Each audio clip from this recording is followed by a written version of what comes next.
Dans cette vidéo, nous allons revoir un petit peu tout ce qui concerne les puissances. Alors, première chose à savoir, c'est votre vocabulaire. Donc, le 2 exposant 5, toute cette partie-ci, c'est ce qu'on va appeler la puissance.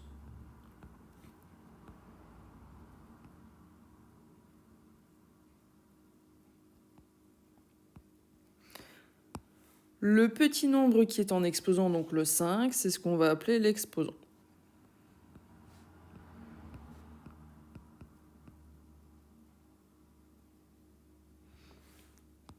Et enfin, le 2, c'est ce qu'on va appeler la base.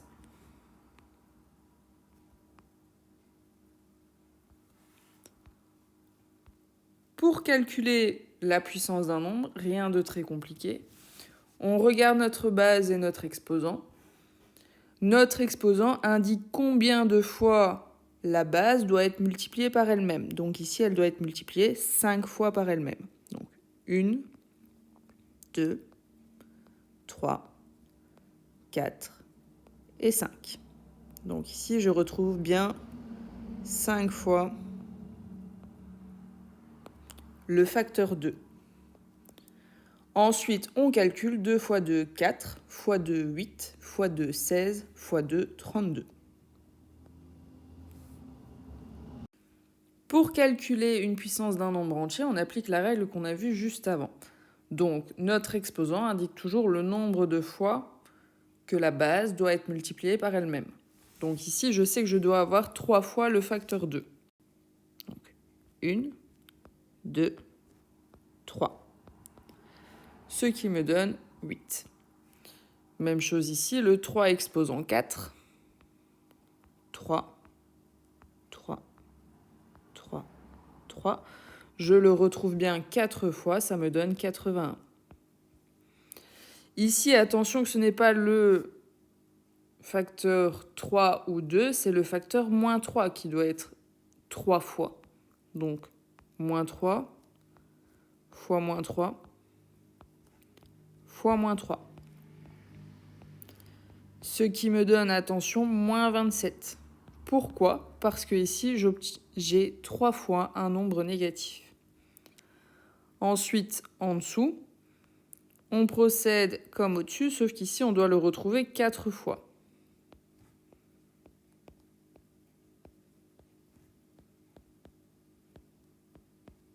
Ce qui me donne 16. Donc ici, moins par moins, ça devient positif. Positif fois négatif, ça redevient négatif. Et on multiplie à nouveau par un nombre négatif. Donc, je retourne au nombre positif. Attention. Ici, on se rend compte que mon signe négatif se trouve à l'extérieur de la parenthèse. Il n'y a pas de parenthèse, en fait. Donc, ça veut dire que je vais le noter une fois. Et ensuite, je retrouve 2 fois le facteur 6. Donc ici, j'obtiens bien moins 36. En conclusion, qu'est-ce qu'on peut dire ? On peut simplement dire qu'ici, quand la base est positive,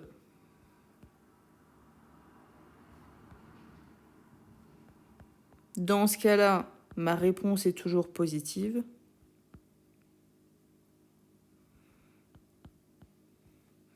Si j'ai une base qui est négative, entre parenthèses, et que l'exposant est impair,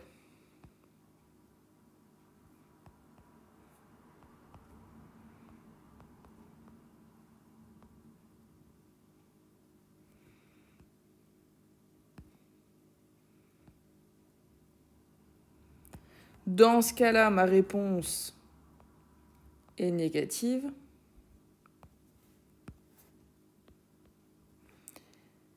Si ma base est négative, mais que l'exposant est pair,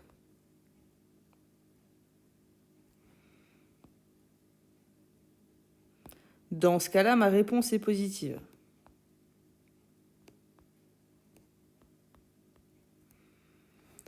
Attention toutefois, si vous n'avez pas de parenthèse comme pour le dernier, dans ce cas-là, vous recopiez d'office le signe négatif. On va revoir ici toutes les formules qui sont à connaître. Donc, pour la première, on a bien un produit de puissance de même base. Ce qui veut dire, si on développe, que pour la première puissance, on doit avoir 2 fois 2 fois 2 fois 2 fois 2 fois 2 fois 2 fois 2 fois 2 fois 2 fois 2. Donc ici, j'ai bien 5 fois mon facteur 2, ici 6 fois mon facteur 2. Ce qu'on peut faire, c'est supprimer les parenthèses. Hop.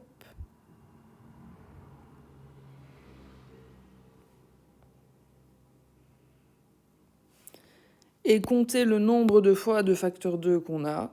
Donc ici, je l'ai 11 fois. Ce qui veut dire que j'ai simplement additionné mes exposants.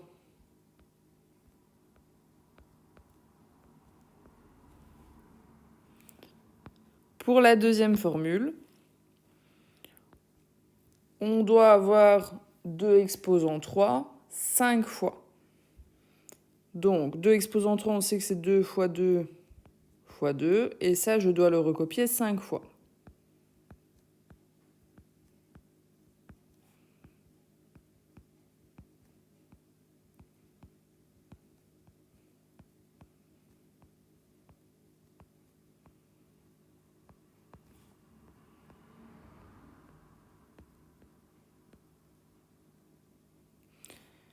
Même chose, on peut supprimer les parenthèses, donc hop, c'est ce qu'on va faire tout de suite.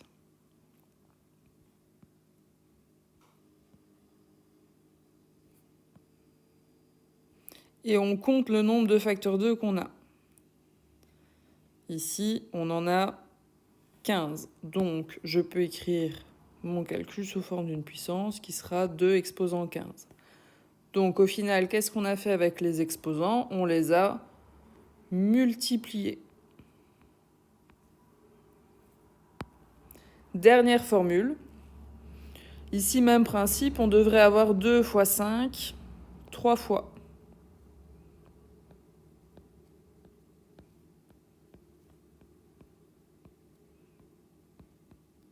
On peut supprimer à nouveau les parenthèses, et dans ce cas-ci, on va compter le nombre de facteurs 2 qu'on a et le nombre de facteurs 5 qu'on a.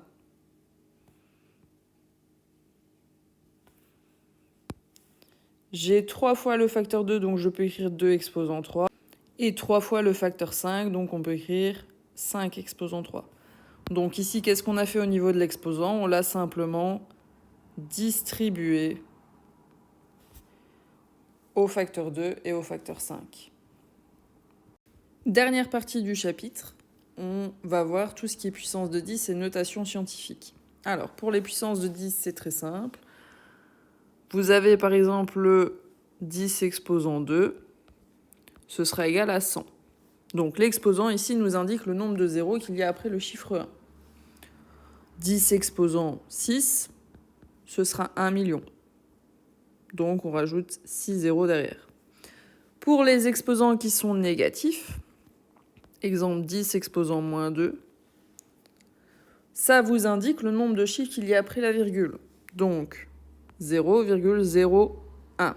Et j'ai bien 2 chiffres après la virgule, ou si vous préférez, vous pouvez retenir aussi que c'est le nombre des zéros qui est indiqué. Ici, j'ai bien 2 zéros, mais avant le chiffre 1. Si on prend 10 exposant moins 4, ce sera 0,0001. Donc soit 4 chiffres après la virgule, soit ça m'indique le nombre de zéros qu'il y a. Pour la notation scientifique, je sais que j'ai besoin d'un nombre qui est compris entre 1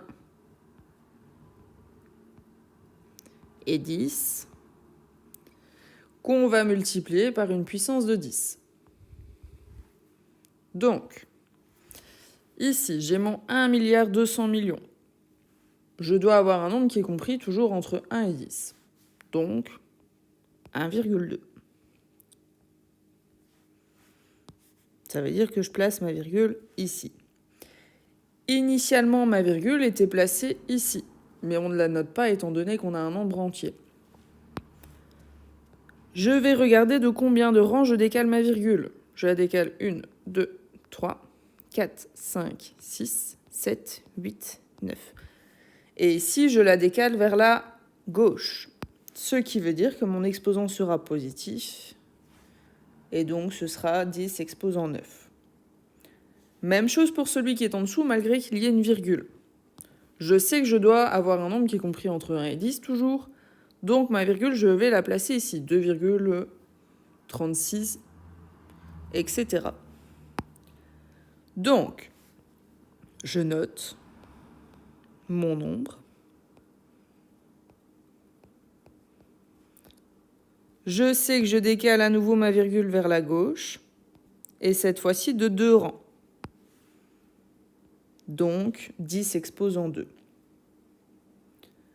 Pour le dernier, même principe toujours, je regarde où je dois placer ma virgule, elle doit arriver ici, entre le 1 et le 2. Donc 1,26 fois 10. Cette fois-ci, au lieu de décaler ma virgule vers la gauche, je la décale vers la droite. Ce qui veut dire que d'office, mon exposant sera négatif. Et je compte le nombre de rangs. 1, 2, 3, 4, 5, 6, 7. Je décale ici de 7 rangs, donc exposant moins 7. Voilà pour cette vidéo. J'espère que ça vous aura aidé. Et si jamais il y a des questions, vous n'hésitez pas à les poser.